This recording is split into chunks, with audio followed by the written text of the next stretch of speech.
So guys, जियो financial services आज भी diagonal का प्रेशर फेस कर रहा है। यानी कि एक डायगोनल है चार्ट पर जिसको अभी भी ब्रेकआउट नहीं दे पाया है जियो फाइनेंशियल सर्विसेज।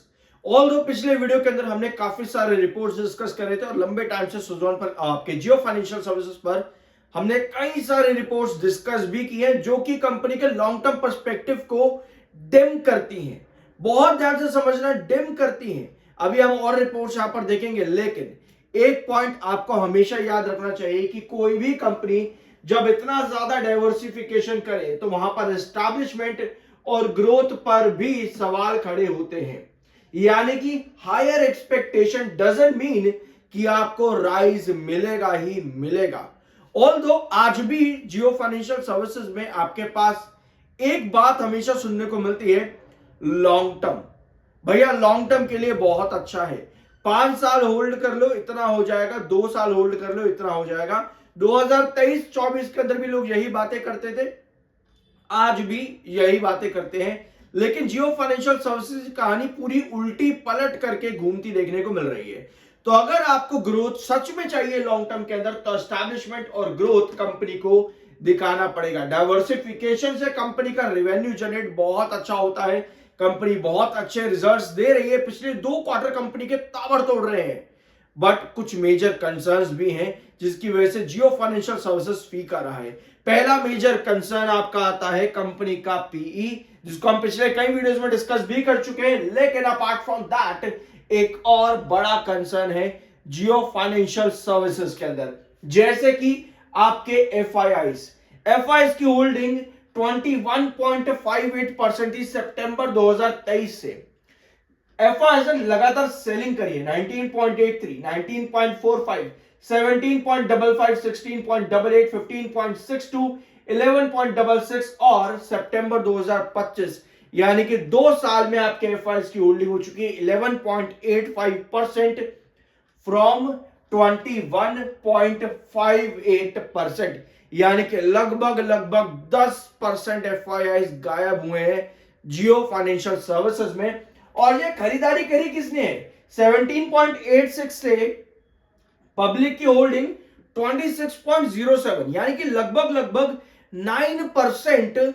जो आपका 10% है एफआईआईज का सेल, उसका लगभग 9% आपके पब्लिक ने खरीदा है और 1% कहीं ना कहीं आपके डीआईआईज ने खरीदा है। तो भैया इतना बड़ा रेशियो पब्लिक के हाथ में गया, एफआईआईज ने बड़ी सेलिंग करी है। और अगर आप देखोगे तो आपका ये सेल ऑफ आने के बाद से ना जियो फाइनेंशियल सर्विसेज के अंदर आपको बड़े अप्स एंड डाउन्स मिले हैं। 2023 में शुरुआत करी थी और 2024 में बड़ा गैप डाउन किया एफआईआईज ने, फिर वापस से तेजी के बाद इस समय जियो फाइनेंशियल सर्विसेज कुछ इस तरह की कंडीशन दिखा रहा है। तो एफआईआईज देखो, एक चीज आपकी होती है, आप कहोगे भैया एफआईआईज ने बेचा, मान लो एफआईआईज ने 10% बेचा, उसका 1% डीआईआईज ने भी अगर खरीदा तो डीआईआईज ने खरीदा तो है, इसमें इतनी टेंशन की कोई बात नहीं है। बिल्कुल जरूरी यह है कि हम मार्केट को किस तरह से देखते और समझते हैं। आपने कई बार देखा होगा मार्केट में एफआईआईज जब सेल ऑफ करते तो मार्केट बहुत ज्यादा गिरता है और उसके कॉन्ट्रास्ट में आपको दिखते हैं डीआईआईज की बड़ी बाइंग। मान लो कि एफआईआईज 5,000 करोड़ आज मार्केट में सेल कर रहे हैं तो डीआईआईज लगभग 3,500 करोड़ या 4-5 हजार करोड़ के आसपास बाइंग करेंगे, बट मार्केट फिर भी आपको गिरता दिखता है। तो क्या एफआईआईज का इनफ्लो और आउटफ्लो मार्केट को बहुत ज्यादा इंपैक्ट करता है? तो भैया यस, बिल्कुल करता है। चाहे रिटेलर हो चाहे डीआईआईज हो, मार्केट में जो मेजर फोकस रहता है वो रहता है आपके एफआईआईज पे। पिछले 2 क्वार्टर कंपनी ने बहुत स्ट्रांग दिए हैं, 981 करोड़ का रेवेन्यू, 612 करोड़ का रेवेन्यू। प्रॉफिटेबिलिटी भी कंपनी काफी स्ट्रांग गई है, 325 से कंपनी कितने करोड़ के प्रॉफिट पर गई? 695। बट चार्ट अभी भी आपकी डायगोनल का प्रेशर है, जिसके बारे में अभी मैं शुरुआत में आपको बता रहा था, अभी उस पर आते हैं। 45 का एमएफआई है, 42.9 का आपका सही टेक्निकल्स न्यूट्रल है, ठीक है। ये आता है आपका जियो फाइनेंशियल सर्विसेज का चार्ट। आपको इस चार्ट पर क्या नजर आ रहा है कि जियो फाइनेंशियल सर्विसेज अभी भी इस डायगोनल को ब्रेकआउट नहीं कर पा रहा है, बार बार रिजेक्शन यहीं से ही आ रहा है और अब भी आपकी यही कंडीशन है। 292 आपका एक मेजर बेस है, 292, जो कि साल 2025 में एक बार, अभी रिसेंटली भी लगभग 292 के पास से ही रिकवरी दिखाई है 2 बार, और पहले भी अगस्त और जुलाई के महीने में भी आपको 292 पर एक इंपॉर्टेंट बेस दिखा है। तो 292 एक इंपॉर्टेंट बेस है, यानी कि आपकी जो ट्रेजेक्ट्री है जियो फाइनेंशियल सर्विसेज में, वो एक डिसेंडिंग ट्रायंगुलर पैटर्न की है। अगर ये रिजेक्शन आपका फिर से आता है आपके इस डायगोनल पर, तो उस कंडीशन पर आप फिर से ड्रॉप कर जाओगे। तो भैया हम करें क्या, ये बता हमको। हमें ये सब मत सिखा, जो हो चुका है चिंता मत करो यार, जो हो चुका है भले ही वो आपको अभी दिख रहा हो, बट ये डिस्कस किया है रेगुलर बेसिस पर जियो फाइनेंशियल सर्विसेज में। आप पहली बार आए हो तो आपके लिए ऐसा है कि भैया जो हो चुका है उसको क्या बता रहा है, बट जो रेगुलर है उनको पता है एक एक लेवल, फिर चाहे 332 का आपका रिस्ट्रिक्शन हो, चाहे 328 का आपका फ्रीक्वेंट रिस्ट्रिक्शन हो, सारे लेवल्स आपके डिस्कस करें चैनल पर। अगर आप पहली बार आए हो आपको ये लग रहा होगा कि भैया आप तो हो चुका, आप क्या बता रहा है, बट ये सब भी डिस्कस किया है। 198 202 भी डिस्कस किया है, 230 भी डिस्कस किया है, सब चीजें आपके सामने रही हैं इस चैनल पर। हमें चाहिए इस डायगोनल से ब्रेकआउट, बिल्कुल वैसा जैसा जियो फाइनेंशियल आपके सुजलॉन एनर्जी ने दिया था, बिल्कुल वैसा ब्रेकआउट जैसा सुजलॉन ने दिया था अभी रिसेंटली 51.90 से लेकर के 61 तक, बिल्कुल वही ब्रेकआउट हमको यहां भी चाहिए। तो उसके लिए आपको क्या करना है, उसके लिए आपको पहले इस तरह की कैंडल चाहिए होगी जो डायगोनल पर सस्टेन कर पाए।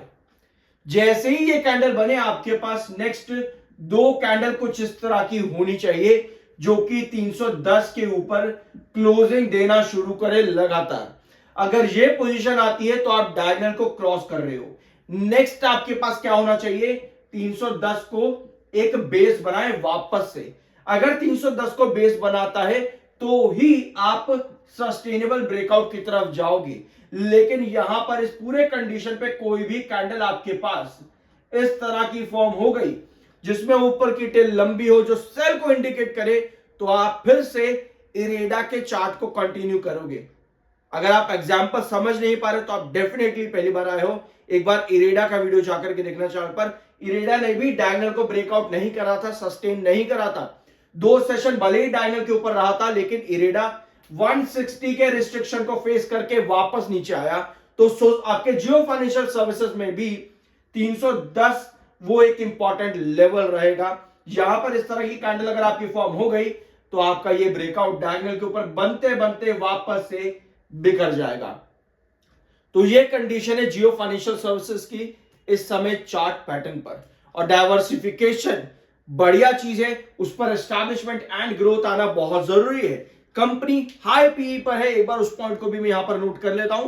पिछले वीडियो में मैंने आपके साथ मार्केट एक्सपर्ट्स के ओपिनियन जो कि लॉन्ग टर्म को लेकर के हैं, टारगेट बहुत डिम है मार्केट एक्सपर्ट्स का। अगर आप चाहते हो कि आपको बड़े टारगेट मिले तो एक बार वो रिपोर्ट जरूर देख लेना पिछले वीडियो की।